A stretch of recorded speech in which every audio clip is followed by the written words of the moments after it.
So students, today we will discuss about chemical bonding and we will see some basic concept of chemical bonding. तो जैसा कि हम लोग जानते हैं कि दो सिमिलर या डिसिमिलर एटम्स जो होते हैं वो एक दूसरे के साथ कंबाइन करते हैं और एक लार्ज वैरायटी ऑफ मॉलिक्यूल्स जो होता है वो एग्जिस्टेंस में आता है। यहाँ पे जो सबसे इम्पोर्टेंट बात है जिस पे मैं एक्स्ट्रा एम्फेसाइज करना चाहूँगा वो मैं ये बोलना चाहता हूँ कि description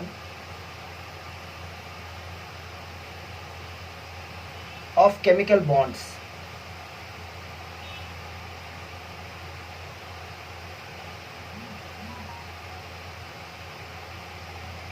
between atoms in a molecule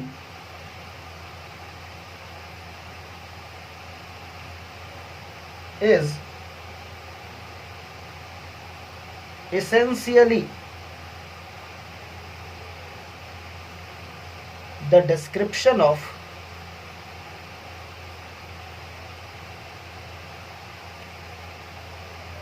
electron distribution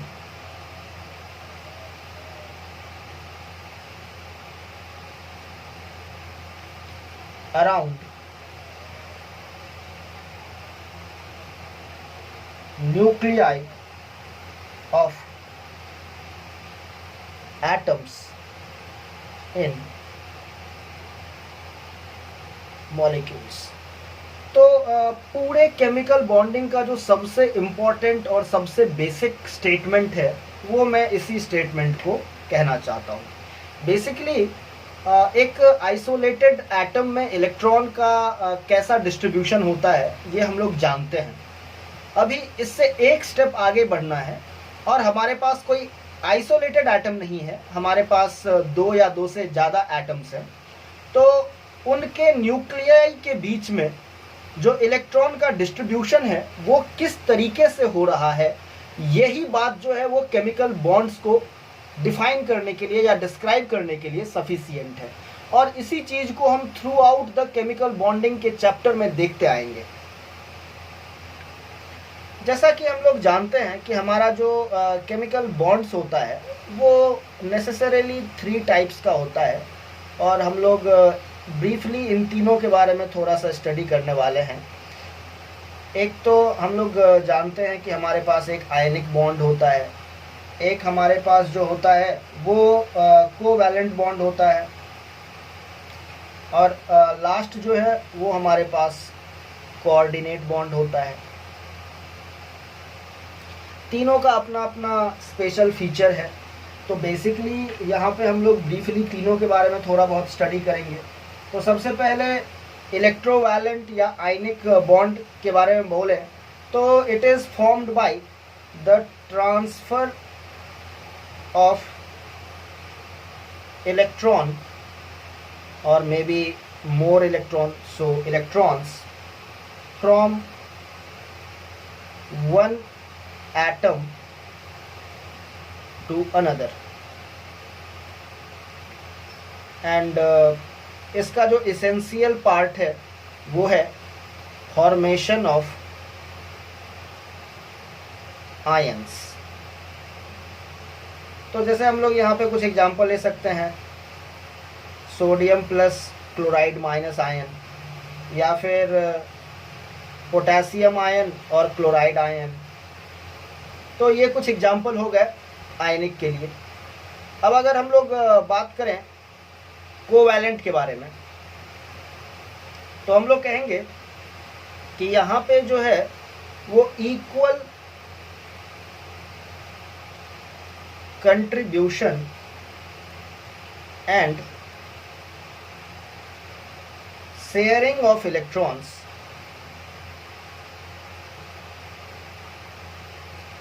between atoms होता है। यानी कि यहाँ पे इलेक्ट्रॉन का कंप्लीट ट्रांसफ़र नहीं होता है, यहाँ पे इलेक्ट्रॉन का इक्वल कंट्रीब्यूशन होता है और वही इलेक्ट्रॉन दोनों एटम्स के द्वारा शेयर कर लिए जाते हैं। जैसे कि यहाँ पे हम लोग कुछ एग्जांपल दे सकते हैं, हाइड्रोजन गैस H2 F2CH4, ये कुछ एग्जाम्पल हमारे कोवैलेंट बॉन्ड के बारे में हो गए। कोऑर्डिनेशन के बारे में अगर हम लोग बात करें या कोऑर्डिनेट बॉन्ड के बारे में बात करें तो यहाँ पे हम लोग कह सकते हैं कि contribution of electrons bye one atom, and that atom is known as donor atom, and sharing by both bonding atoms।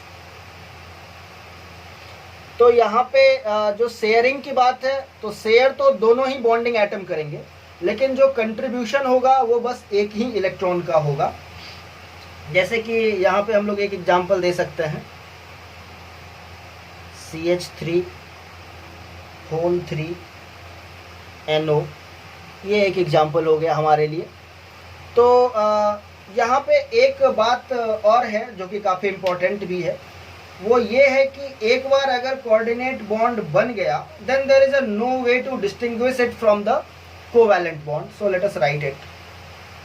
Once a coordinate bond is formed, there is no way to distinguish it from covalent bond. यानी कि covalent और coordination में जो main difference है वो formation का ही है। एक बार फॉर्म हो गया तो फिर there is a no way to distinguish it from the covalent bond. और जैसा कि हम लोग देख भी सकते हैं कि जो शेयरिंग होता है वो तो दोनों ही बॉन्डिंग एटम करते हैं इलेक्ट्रॉन्स का, बस ये है कि जो कंट्रीब्यूशन है वो बस एक ही एटम के साइड से आता है इलेक्ट्रॉन्स का, और उस एटम को हम लोग डोनर एटम कहते हैं। Now we will talk about effective nuclear charge. तो effective nuclear charge Z star is given as Z minus S, where Z star is the effective nuclear charge, Z is obviously atomic number, that is the number of protons present in the nucleus। और यहाँ पे हमारे पास जो S आया है, this S is known as screening constant।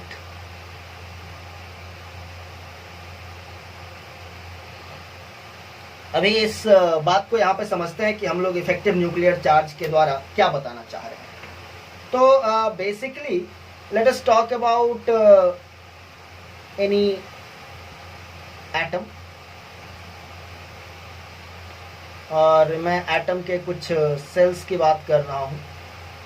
Late us से ये हमारा न्यूक्लियस है, और इस न्यूक्लियस के अंदर हमारे पास जेड प्रोटॉन्स होंगे जो कि पॉजिटिवली चार्ज होंगे, और इसके बाद हमारे पास अलग अलग सेल्स में अलग अलग नंबर ऑफ इलेक्ट्रॉन्स मौजूद होंगे। फॉर एग्जांपल के सेल में 2 इलेक्ट्रॉन होंगे, एल सेल में हमारे पास 8 इलेक्ट्रॉन्स होंगे, लेट अस से एम सेल में हमारे पास 3 इलेक्ट्रॉन हैं, जस्ट एग्जांपल पर्पज से। अब अगर हम लोग इफेक्ट देखें कि क्या हो रहा है इस इलेक्ट्रॉन के ऊपर, तो यहाँ पे हम लोग समझ सकते हैं कि this electron is number A attracted by Z protons of nucleus. यानी कि न्यूक्लियस में जो जेड प्रोटॉन है वो सब इनको कूलम्बिक फोर्स लगा करके अट्रैक्ट कर रहे हैं, लेकिन साथ ही साथ यहाँ पे हमारे पास जो अदर इलेक्ट्रॉन्स हैं, जो कि लेटर से के सेल के इलेक्ट्रॉन हैं, एल सेल के, हालांकि एम सेल के भी जो इलेक्ट्रॉन्स हैं वो सभी इस इलेक्ट्रॉन को रिपेल कर रहे होंगे। So it is also repelled by electrons from lower and same energy levels.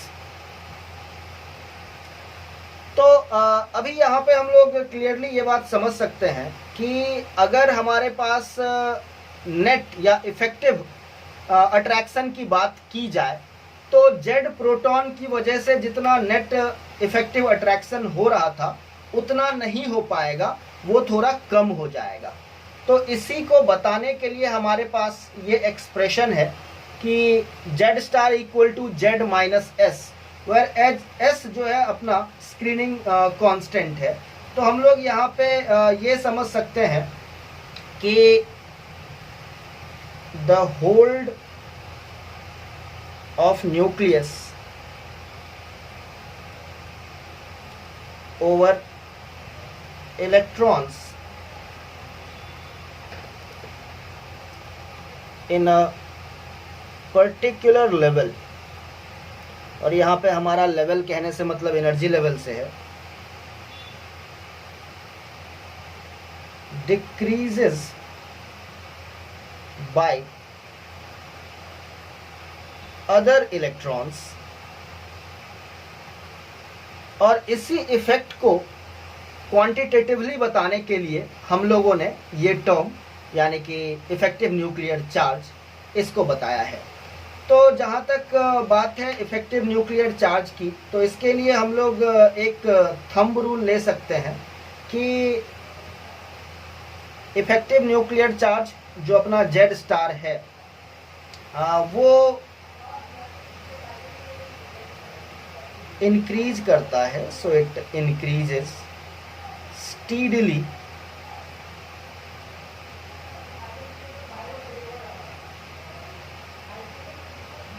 across the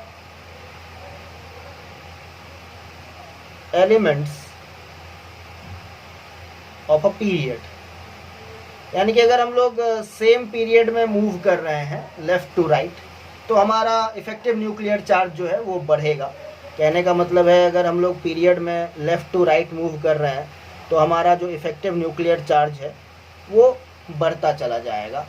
तो स्टूडेंट्स जैसा कि हमने स्टडी किया था कि पीरियड में अगर हम लोग लेफ़्ट टू राइट मूव करते हैं तो हमारा जो इफेक्टिव न्यूक्लियर चार्ज है वो स्टीडीली इंक्रीज करता है। और इसी बात को प्रूव करने के लिए हमने यहाँ पे 3 पीरियड्स की, फर्स्ट सेकेंड एंड थर्ड, उसके इफेक्टिव न्यूक्लियर चार्ज की वैल्यू यहाँ पे लिखी है।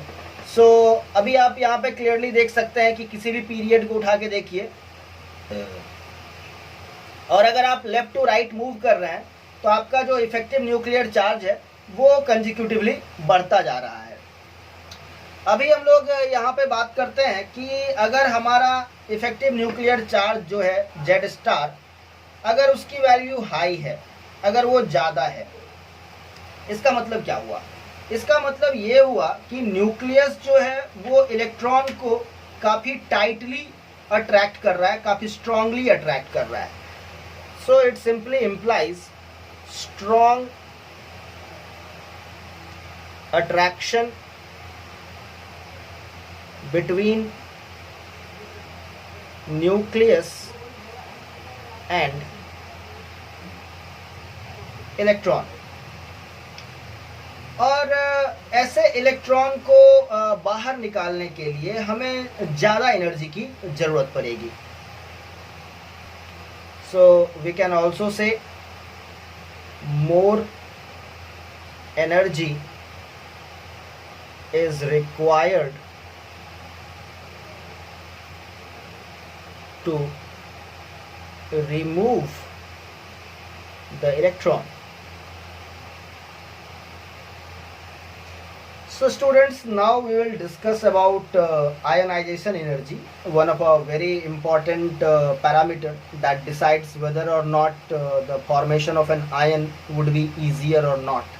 So let us define it first. So it is defined as the minimum energy required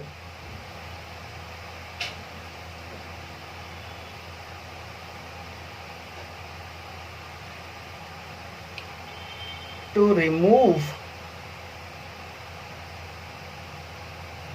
an electron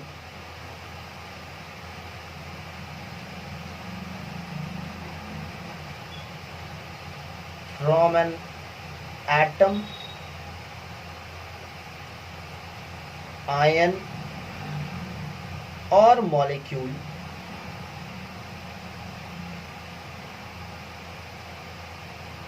leaving each without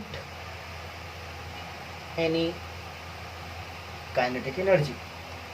So this is the minimum energy required to remove an electron from an atom, ion or molecule, leaving each without any kinetic energy. कहने का मतलब है कि कम से कम कितना energy दिया जाए so that किसी एटम, आयन या मॉलिक्यूल से एक इलेक्ट्रॉन को निकाला जा सकता है.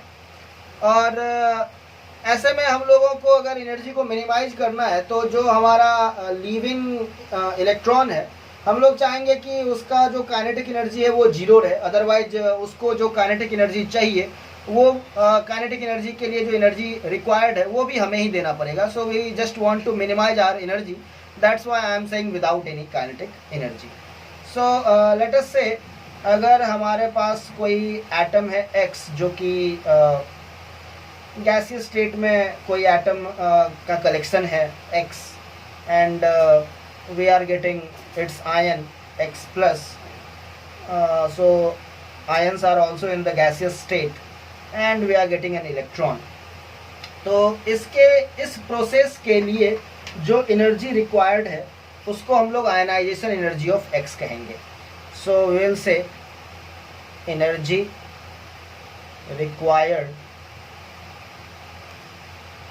For the process is known as ionization energy or first ionization energy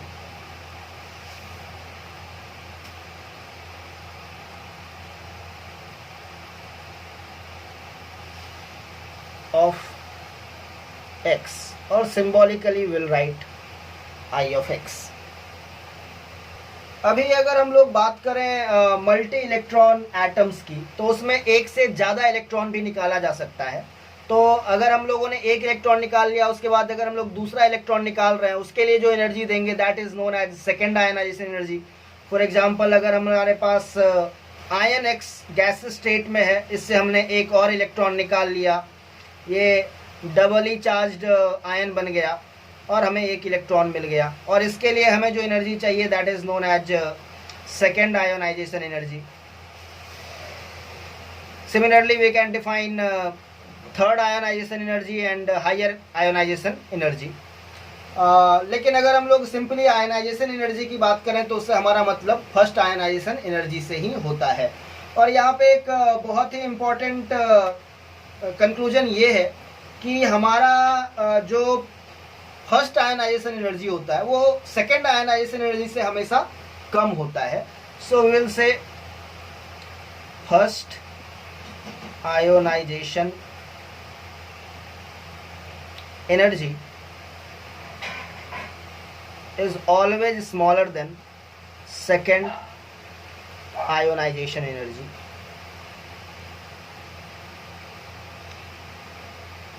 And it should be clear that we can go on and we can say that second ionization energy is smaller than the third ionization energy.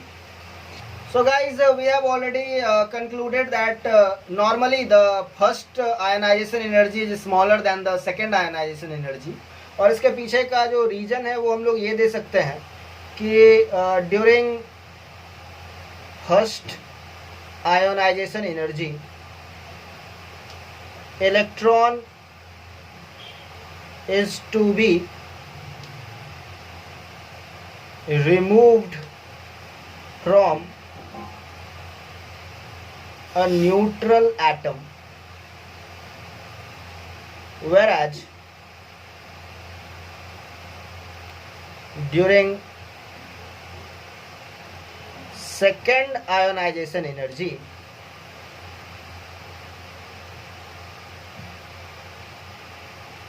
electron is to be removed from a positively charged ion against the force of attraction.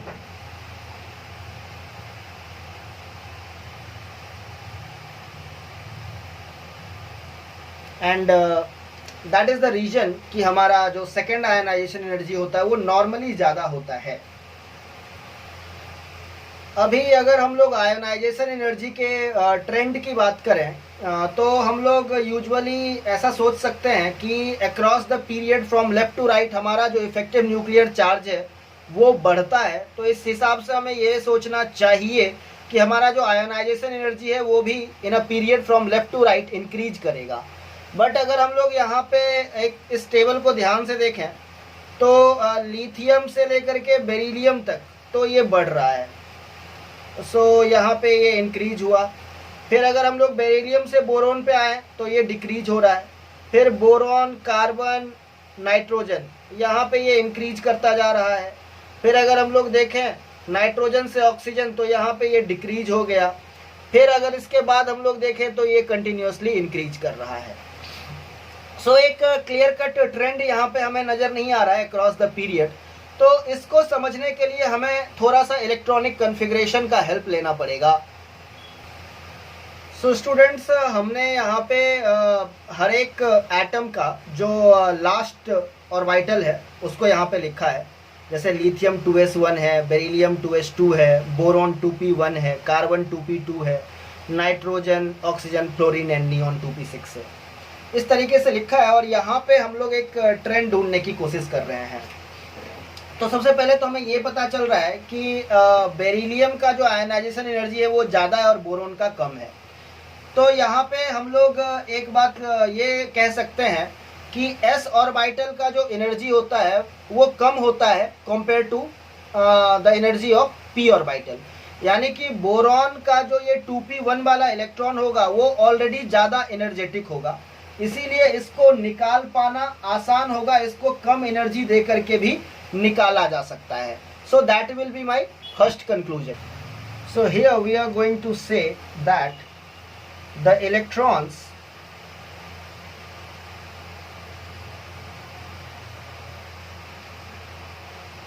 in np orbitals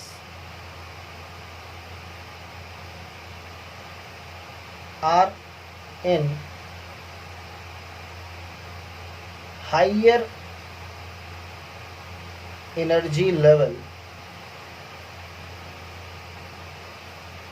than those in ns level.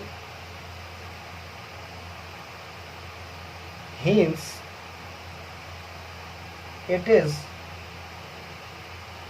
easier to remove NP electron than ns electron. So I just want to say the electrons in np orbitals are in higher energy level than those in ns energy level. Hence it is easier to remove np electron than ns electron. तो यही है बात हम लोग यहाँ पे देख रहे हैं बेरिलियम और बोरॉन के कंपैरिजन में. बेरिलियम का जो इलेक्ट्रॉन है वो s ऑर्बिटल का इलेक्ट्रॉन है, जबकि बोरॉन का जो इलेक्ट्रॉन है वो p ऑर्बिटल का इलेक्ट्रॉन है. तो बोरॉन से इलेक्ट्रॉन को निकाल पाना आसान होगा as compare to beryllium. So the reason behind that we have already explained. So will say ionisation energy of boron is lesser than ionization energy of beryllium and the reason we have already mentioned. अच्छा, इसके बाद हम लोग जो next discrepancy देख रहे हैं वो नाइट्रोजन और ऑक्सीजन का देख रहे हैं. तो इसके पीछे का जो रीजन होता है वो ये है कि जो हमारा हाफ फिल्ड ऑर्बिटल है, क्योंकि p का मैक्सिमम कैपेसिटी 6 है, नाइट्रोजन में ये हाफ फिल्ड हो जाता है. तो हाफ फील्ड ऑर्बिटल जो होते हैं वो ज़्यादा स्टेबल होते हैं और उनकी जो एनर्जी होती है वो कम होती है क्योंकि ये ज़्यादा स्टेबल होते हैं। तो या इसी वजह से इनका जो आयनाइजेशन एनर्जी होता है वो बढ़ जाता है। So here we will say that कि हमारा जो हाफ फील्ड या फुल फील्ड ऑर्बिटल्स होगा वो ज़्यादा स्टेबल होगा और उससे इलेक्ट्रॉन को निकाल पाना ज़्यादा मुश्किल होगा, ज़्यादा एनर्जी खर्च करना पड़ेगा। सो that will be the second conclusion. और इसी वजह से हम लोग देख सकते हैं कि हमारे नाइट्रोजन का जो आयनाइजेशन एनर्जी है वो ज़्यादा है as compare to oxygen. So here will write our second conclusion and will say the half filled and fully filled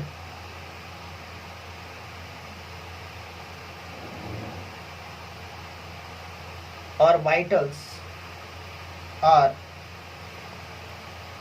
more stable than partially filled orbitals, and that is the reason behind the ionization energy of nitrogen is more than that of oxygen. So that was about ionization energy. So guys, अगर हम लोग यहाँ पे इस table पे ध्यान देते हैं तो ये ग्रुप में किस तरीके से आयनाइजेशन एनर्जी चेंज हो रहा है वो आप समझ सकते हैं। तो जैसे कि फर्स्ट ग्रुप की बात करें तो हाइड्रोजन से लेकर के सीजियम तक का सबका आयनाइजेशन एनर्जी लिखा हुआ है। और हम लोग यहाँ पे क्लियरली देख सकते हैं जैसे जैसे हम लोग ऊपर से नीचे आते हैं, जैसे जैसे हम लोग ऊपर से नीचे आ रहे हैं, हमारा जो आयनाइजेशन एनर्जी है वो डिक्रीज कर रहा है। और ये हमारा नोबल गैस का ग्रुप है। और यहाँ पे भी हम लोग सेम बात नोटिस कर सकते हैं कि हीलियम से जैसे जैसे हम लोग रेडॉन की तरफ आगे बढ़ते हैं, हमारा जो आयनाइजेशन एनर्जी है वो ऑब्वियसली डिक्रीज करता है। और इस डिक्रीज का जो वजह है उसको हम लोग समझते हैं सबसे पहले। तो जैसे जैसे हम लोग एक ग्रुप में टॉप टू बॉटम आते हैं, वैसे वैसे जो वैलेंस इलेक्ट्रॉन है उसका डिस्टेंस जो है न्यूक्लियस से वो बढ़ता चला जाता है, जिसकी वजह से अट्रैक्शन जो है between valence electron and nucleus ये हमारा डिक्रीज करता जाता है। और इस वजह से इलेक्ट्रॉन को निकाल पाना आसान होता है और आयनाइजेशन एनर्जी जो है वो कम हो जाती है।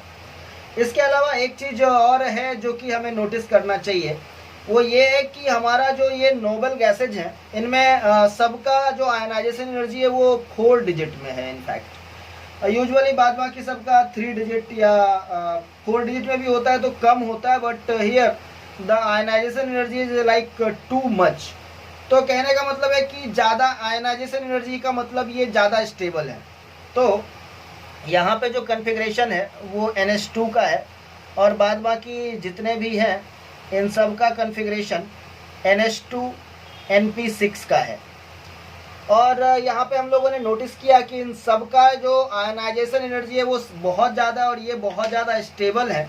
तो इस स्टेबिलिटी का लेना देना इनके इलेक्ट्रॉनिक कॉन्फ़िगरेशन से निश्चित रूप से होगा। और इसीलिए हम लोग देखेंगे कि बॉन्डिंग के गाइडिंग प्रिंसिपल में हमें इस इलेक्ट्रॉनिक कॉन्फ़िगरेशन को अटेन करना एक बहुत ही इम्पॉर्टेंट फैक्टर बन जाता है। तो हम लोग कहेंगे कि NH2 या NH2NP6, NH2 just for helium और बाद बाकी के लिए NH2NP6, ये जो कॉन्फ़िगरेशन है ये एक हाईली स्टेबल कॉन्फ़िगरेशन है, ये एक आइडियल कॉन्फ़िगरेशन है। बाद बाकी एटम्स को आपस में कंबाइन करके ऐसा ही कॉन्फ़िगरेशन चाहिए होता है ताकि ये भी नोबल गैसेस की तरह ही स्टेबल हो सके। और इसके स्टेबल का जो क्लियर कट सिम्टम है वो ये है कि इनकी आयनाइजेशन एनर्जी जो है वो एक्सट्रीमली हाई